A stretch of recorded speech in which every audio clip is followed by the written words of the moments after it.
We're the two Pilates Chicks, and we're here in our studio in Los Angeles. And it is season 6, episode 14. It is. Yay! We got it. We don't really have a title yet, really, on this one. Just a theme. Just a theme. And the theme is kind of that Pilates isn't a performance. And I know we say that a lot, but in this case, we're kind of talking about the clients that maybe you don't see progression. Maybe you don't see, oh, we're aiming for this big to do as we keep moving forward and forward and forward. Yeah, that the idea that it's not every client's goal to have this be-all, end-all, being able to achieve certain things that teachers think they're supposed to be able to do. So there's no goal of every client having to be able to do teaser on the box or the 100. I mean, you could keep it super simple with chest expansion and opening shoulders. I mean, and here's where we're going with this, because everyone's like, wait, what? What? It's those clients that we get that maybe are dealing with something in their life, or they're never have worked out, don't enjoy working out. Because we've got that example as well. And really, truly teaching to that person their mindset and where they are in their life. Yeah, because there's plenty of people who don't like working out at all. Period. And they're like, wait, what? Yeah, and so those people end up coming to us in private sessions, or they go to personal trainers, or they do these things in the services that we do because it keeps them consistent and encourages them to keep doing that. And with anybody, a success could be that they just showed up for that session. Yeah. They just showed up to their they didn't cancel. Person. They came to the studio, they got there. Yeah. Like, that's a success for a lot of people. And I think we lose sight of that. Especially of that one. For sure. That it's not, like, somebody isn't only successful in Pilates if they're able to do X, Y, and Z movements. They can still be successful if they just showed up. Yeah. If they're doing just a little bit of movement that's not even fully Pilates. Right. And we'll get into it, because we're not talking about goofing off. Yeah. I mean, they are. But do you want to start with that client? Like, my client? Yeah, like Susan. Sure. So the one we're kind of talking about already. Yeah, and so we were thinking about this person, and that's where this whole topic kind of came from each of our client examples. And my client, I've been working with her for 6 years now, and she's now in her mid-80s. Which you would never guess. Yeah. She started Pilates in her late 70s, and before that, she never had a routine, an exercise routine, like, ever. She would walk maybe with friends here and there. She wouldn't really do too much. And it wasn't until she started Pilates with me that she actually had any sort of an exercise routine that she actually stuck to. I have a question on this one, because I don't think I've ever asked you. What made her come to Pilates as someone that had never worked out? That's a good question. Yeah. So another client of mine who I've worked with now for like 12 years, he and his wife are friends with this person. Okay. And they were at like dinner one night, and she was like, oh, this hurts and that hurts, I can't do this and that. And he's like, well, you really should go see Davida. You should go do Pilates. Okay. And so as he mentioned it a handful of times, and she finally reached out, and then when we started actually virtually during COVID, and then kept going from there. And so for somebody that's starting in her late 70s, never really worked out, she has never stayed consistent for an exercise routine, will not work out on her own. Like, I'll give her little things and she will not do them at home. And no homework for Susan. Since then, she's been coming twice a week, pretty much every week, like fairly regularly. And sticks to it. And so, and the point being is that if you watch a session of mine with her, she's not doing quote unquote Pilates. She's doing some functional movements, some corrective exercise, some pre-Pilates, some real Pilates, some footwork, you know, quote unquote, whatever you want to call real, you know. But the point being that she otherwise would not be doing anything. And the little bits of movement that we do together, her just showing up, coming to the studio, getting my advice on things, having moving us chat, moving, staying social, staying active, that is so important for her. And she's in less pain. She's in less pain. She has said herself that when she has taken a break, or like when I went on maternity leave and came back, and like with that break, she was like, oh, yeah, I actually missed it. Which is huge for somebody like her. Huge. And now and then when she'll be like, oh, yeah, that actually felt good. Or, oh, yeah, it actually, I feel better. I can tell I feel better when I come. Yeah. I'm like, oh. And that's a success. She's never going to do teaser. She's never going to do the 100. And that's okay. And it is what it is. Yeah. For her, staying moving, staying active, getting here is the success and the goal. And she actually said, she went to a bridge tournament, and she saw all these other people walking in that were, like, around her same age, give or take a few years. And she noticed so many of them were coming in with assistive devices and canes and all these things and, like, helpers to walk in.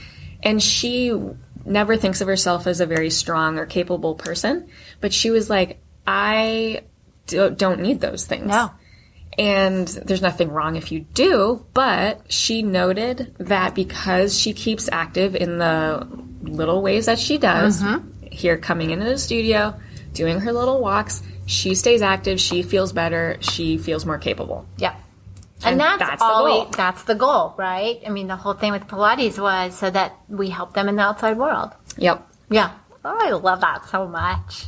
And then I guess we can move to my client. This is what we're kind of talking about, and this kind of sparked a conversation with Davida and I. And I had a client, her name was Julie. She came to me already having 5 abdominal surgeries because she had a very rare form of cancer. But she was able to do Pilates. We did teaser. She did side splits. I mean, she did everything.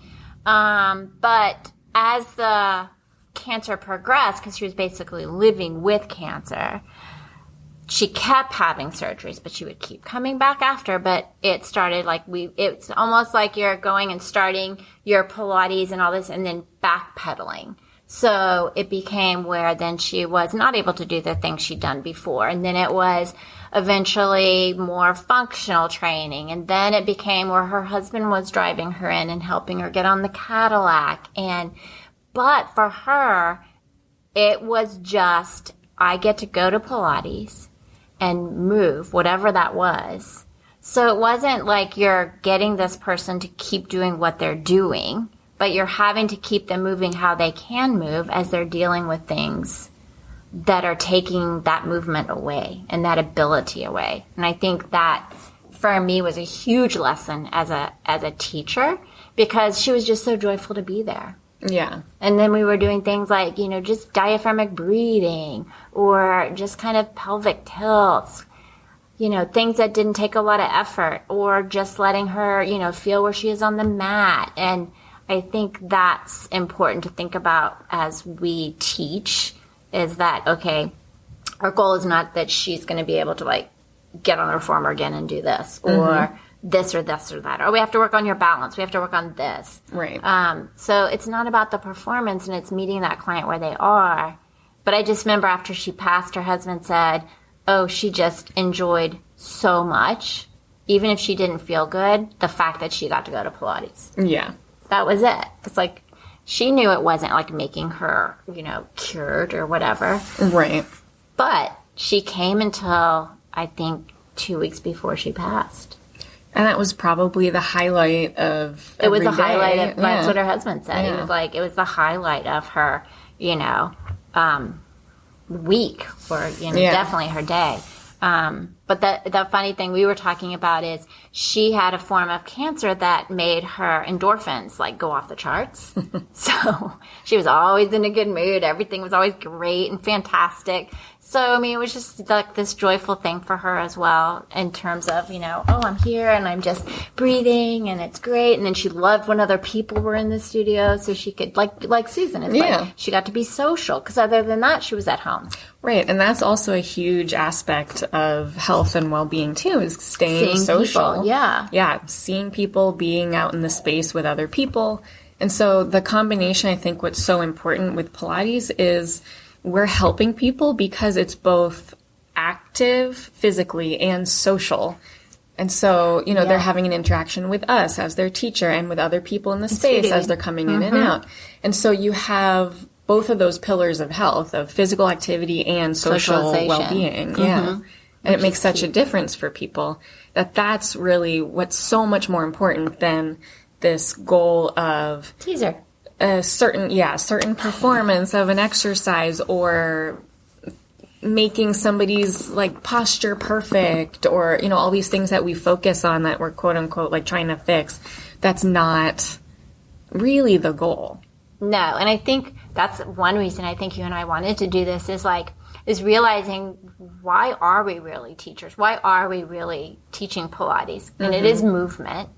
But it's meeting the client where they are, teaching to that individual client, and not about this performance of, they've got to be able to do this, and if they can do this, then we can go here. But really on this journey with where they are.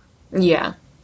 And that's, I think, also why we both don't like to teach, based on levels. We really like to just have beginner. It be... Yeah, it's not level 1, 2, 3 or beginning, intermediate, advanced. It's really just what this person can do today and at this stage of life.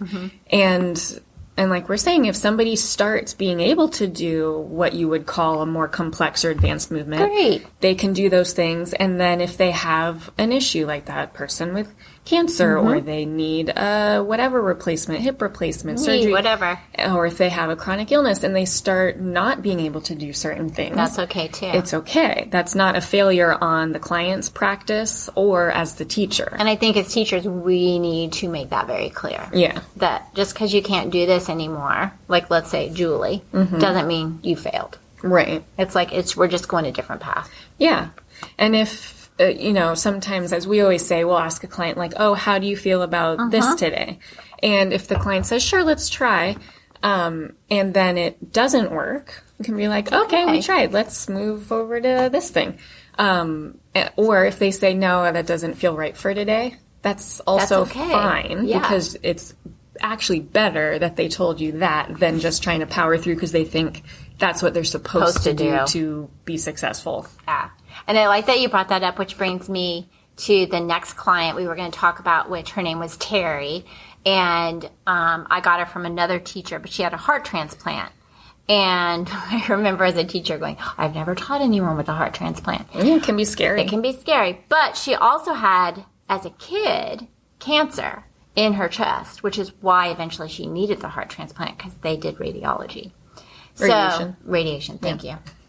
Okay. Yeah, radiation. But for her, it was a socialization. She got to come into the studio and see people.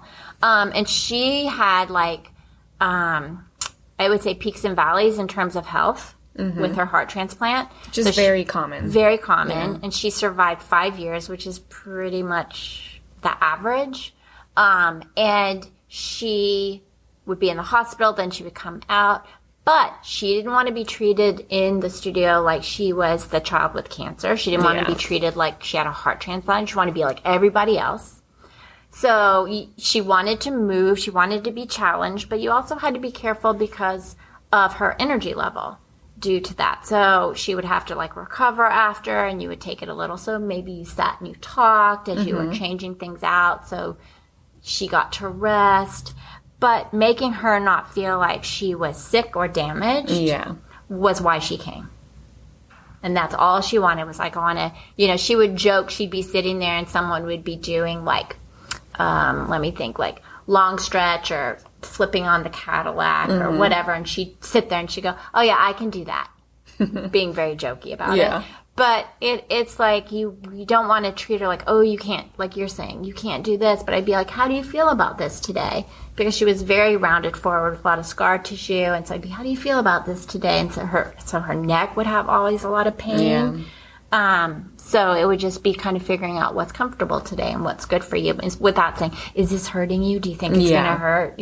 Or making her feel broken. Even worse, like, oh, well, we can't do this because you have whatever. Yeah, like, exactly. Never say that. But yeah, and it was the same thing. It's like with Susan, it's like, and with Julie, it was kind of like, this was this like, place to be and move and have this social kind of connection. I remember that I trained also a doctor. He was a plastic surgeon. So he would come in and she would be resting. And he liked to goof off like so he would be wanting to talk instead of move. And so they found out they liked Downton Abbey.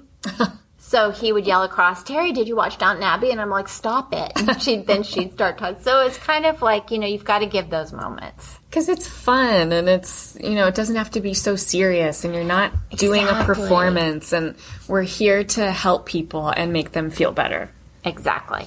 And by stopping that kind of connection, especially for a client that needs that, like the ones we're talking about, is just detrimental. Yeah. I think for them as well as us as teachers. Yeah. And I think like part of what makes the studio such a nice space is that as people are coming in and out and they can say hi to each other and it's a nice, like you said earlier, like when all these different people were in here today and we were like, oh, it's just such a nice, happy energy. Because everyone was like, oh, you're here today because I came in early and then the other Mia was here, and then you had your clients like, oh, I see your partner. Like oh, everyone's here.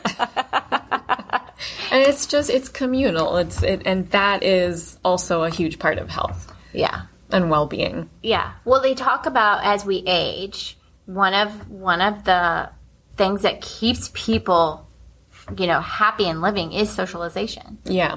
And having friends and having, a social environment. And I really think for a lot of people, this can be your Pilates studio. Like my client, Susan, she has children here, but they're grown and they have children. So she comes in here and she gets to talk with everyone too. And your client, Susan, and they both know each other, so they get to talk. They've met here. And so it really is just a community and a communal space. And it's so lovely. And I think it's important also, like we talked about the clients that, might have issues. I've had clients that have had strokes, and it's kind of like you don't want to sit there and go, oh, you can't do this because blah, blah, blah. It's like, let's see where you can go today. What you can do. Yeah. And those clients that do have long-term issues, they have, like you were saying, scar tissue in certain areas. So, and they've had it for a long time. Maybe they had an issue many, many years ago. And lots of teachers will be like, oh, well, we have to fix that. And we have to open you up here and fix that scar tissue. And it's like, you know what? You're not going to fix them. There's no performance goal. We're not trying to get them into this position or this look. What we're trying to do is give them the space to be in. Help them move. Give them the movement. See what they can do today. See where we can help them find space in the body and open up. Not that we're not encouraging them to open up where they're tight and rounded, but not that we're going to fix it and make it perfect. Well, another thing, like I just thought of that is like by like the client Terry that I was talking about is so rounded and then scar tissue, and you figure that's from from her childhood and over the years. And when I met her, she was in her 30s, and opening her up, if I wanted to get like this needs to be here, would have sent her into excruciating pain in her neck and in her head. Yeah. Because that just didn't have that mobility. It just wasn't available. Yeah. There was only so much room. So it's like, where can you go? What position can we be in? How much can you relax here? Yeah. And not pushing it into, it has to be more, more. Or it has to look this way, or it has to be in this shape. Yeah, because they're going to do what they can do. They're not wanting to, like, not do it. Yeah. I mean, there's certain clients who it's like you can be like, can you find that? Can you do that even more? You know, some people they're like, think, oh, maybe. Yeah, like plenty of people think they're reaching their legs and they're, you know, not. Yeah. Plenty of people you think they might not be, but they actually are doing the best they can. Yeah. And so especially with someone that has many years of scar tissue built up and is in that forward posture, and you just see where they can go. Yeah. It's like, and that's the bottom line. It's like, and then they feel better, and they feel the movement. They feel it in their body. We're not in their bodies. They feel it. Yep. So they feel accomplished. They feel like, oh yeah, I am more open, even if we don't visually see it. Right. Yeah, like maybe in chest expansion, they still have some forward rounded shoulders, but they found a little more lift. Maybe they found a little bit more expansion. And for them, that's huge. Huge. But it's like, we don't know. We're not in their body. So they're doing what they can do. And for them, they had that feedback in the way they can connect to it in their body. Yeah. And I think you and I were talking about, and we talk about this a lot, especially with Instagram, is that Pilates is not this performance. Yeah. And that our job is not to fix our clients like they're broken. Yeah. It's like we're just trying to guide them and help them move. They're here to move. They're here for exercise. They're here for wellness. They just want to move. And it doesn't matter how it looks. Or what we think it needs to look like, or what they should be able to do, because what does it matter? Yeah. And we're not here to like place them in a certain position. And now that being said, like, of course, we're not saying don't give corrections and adjustments. Yeah. But you can guide them. You don't have to like make them feel, oh no, it has to be like this. Yeah. And we're giving the corrections and cueing feedback when we see something that may need some attention from the client. So yeah, like maybe it would send them into a bad spot, or maybe it would hurt, or maybe it was not the best. Maybe the muscle pattern needs to be like a little more this or that. Yeah, like if you're like, oh, the left leg's reaching a lot, but the right isn't, and I'm seeing that unevenness in the body. So then we're noticing that ourselves. So then we say, oh, well, can you reach the right leg a little bit more? Can you reach the right as much as the left? And then maybe they can, and they'll try in the way they can. So we're still giving feedback and corrections and, you know, that guidance, but we're not placing them somewhere we think they should be based on what we think they should look like. We're not saying they're only successful if they can achieve this level of an exercise. Yeah, it's like I don't like when people say, oh, my client can't do this. Right. It's like, well, what can they do? Yeah. Like, can, you know, because it's like we were talking about the 100, right? What if, like, the client I'm talking about, Terry, she couldn't lift and curl her head for the 100 because it was painful. Yeah. It hurt. And so did that mean she couldn't do Pilates? Does that mean she failed? It's like, no. It's like, so other things happened. Yeah. But it's this whole like, oh, or they don't do it right. Yeah. I don't like that either. It's like, oh, they don't do the hundreds correctly. Yeah. But it's their 100. Like, that's the 100 for them. And you can say, oh, can you reach here a little more? Can you? Can you? Well, and the way some schools of thought are is like, oh, well, if you can't do, let's just say the 100 since we're saying that, if you can't do this exercise, if you can't do the 100, then you can't do the next thing. Right. And you can't do that. And so then you're just not letting them do anything. And for some people... That's why we don't like the beginner, intermediate, or advanced. Yeah, because it's very limiting and for that reason. And it's like, oh, well, if you can't do teaser on the box, then you can't do whatever. Yeah. And it's like, well, maybe that angle just doesn't work for that client, but something else does work that's quote unquote more complex or more advanced. Yeah. But for them, it works better. And some people never see teaser on the box, but that doesn't mean that they don't do a lot of things that you're like, oh, wow, that's impressive. Yeah, it just doesn't work for their body for whatever reason. And again, like successful Pilates, really for, I'm going to say anybody, is just keeping movement. You're stepping on the box. It's just keeping moving. Yeah.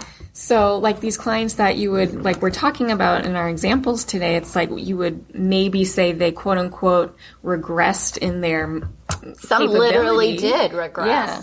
But maybe they're actually successful because they just kept moving. They kept That's it. They just kept moving. They kept breathing. They kept, like, the foundation of what we do, even though maybe they're not doing Pilates at that point, is there. Yeah. It's like, it's such a beautiful thing. And I feel like we're so gifted as teachers that we've had the experiences with clients that we've had. Yeah. Because I remember thinking, as a new teacher, what am I going to do if I get someone, and then you get someone who has cancer that isn't going to be cured, or you have, I mean, we lose clients through, passing and disease or old age. Yeah. But it's like, so we're on this journey with them, and their bodies are changing, and we both have had clients that, have dementia or Alzheimer's, and that's another whole journey there. But it's like, we're meeting them where they are. Yeah. And they keep showing up. And that's a success. Yeah. Yeah. So that's like... And I've told clients that too, like some of my older clients where they're like, am I getting stronger? And I'll say to them, like, I see that you have more coordination and, flow and control in your movements. Yes. And I'll say, you know what? I don't care if you're getting stronger or not. How you feel is what matters. Yep. And sometimes just doing anything is the goal. Just keeping movement. That's what we're trying to do. Yeah. And I think for us, one of the reasons, I felt this come up because we were seeing things on social media, and it's like that whole on social media with Pilates being this way, and these people doing things that look like, going back to our Pilates circus, whatever season that was. Yeah. And it's like, but is that really the goal? Right. It's like, that's just not realistic for the majority of people. Yeah. And like we've said, it can be fun to see, but just because somebody can or can't do that doesn't mean that they're doing it right or doing wrong. Or successful, and that you have to progress to be successful in Pilates.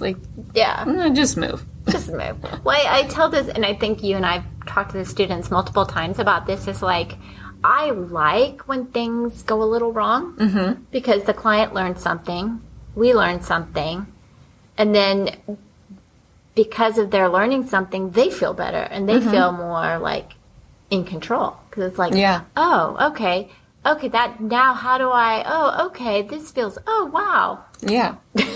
And it gives us information. And I said that to one of my clients just yesterday that she was doing, I think it was in side leg kicks, and I was like, really see where you can reach. And she found the point where she tipped over and kind of caught herself. She's like, oh my God. And I was like, no, that's great. That's good. That's great. You found that point, and now you know how to work into that to not fall over. Right. So it's actually successful. Or I'll say, good save. Yeah. Like they start to fall and they're like, whoa. And I'm like, ooh, good save. Which is actually fantastic. Yeah. Because they figured it out. Yeah. Oh my gosh. Well, we should talk about, because when does this come out? Yeah, our group mentorship for November. Yeah, so this will come out Monday. And so our November group mentorship is Thursday. Which is the 20th? Is it the 20th? 17th? We have to look at a calendar. Hold should on, have looked at that. 20th. 20th. I was right. You were right. The 17th is Monday when this is coming out. Yes, so the 20th is our group mentorship for November. And it's kind of on a little bit of going into our study of the system that starts in January. But those that participate can kind of we send out a questionnaire about struggles they have in their teaching. One of them I've got from one of them is, she said, the client won't straighten her right leg no matter what I do. So we're going to hit that. Like, okay. How to approach that. So you can go on our website, upcoming events, book it. Yep. Anything else we need to chat about? Oh, our next podcast will be our Q&A. Oh, it will. Our year end. Oh my God. Yeah. That's crazy. Oh my God. So every December we do a Q&A. So if you have a question for us, it can be about Pilates, it can be about us, it can be about whatever. Any question. Our favorite cupcake flavor. That would be a hard one. That will take a long time. But yeah, do that. Just send us an email, go on Instagram, DM us to Pilates Chicks, and we just go through the questions. Yeah. Usually they're pretty fun. They're super fun. We've had some I like good that runs. episode. Yeah. So that'll be our next episode. It'll be the last one of the year. Yeah. which is amazing. Oh my gosh, season 6 is almost over. Almost over. And you can join us every month for our group mentorship discussions. And upcoming workshops we have in spring. Yep, we have our May. It's actually on our website already. Yeah. Our May workshop is up for spring. And then our Study of the System starts January 10th, I think. Something like that. 17th, somewhere. Yeah, that we'll see. It's on our website. We're tired. So thanks for listening. We'll see you next time. Yay! Bye!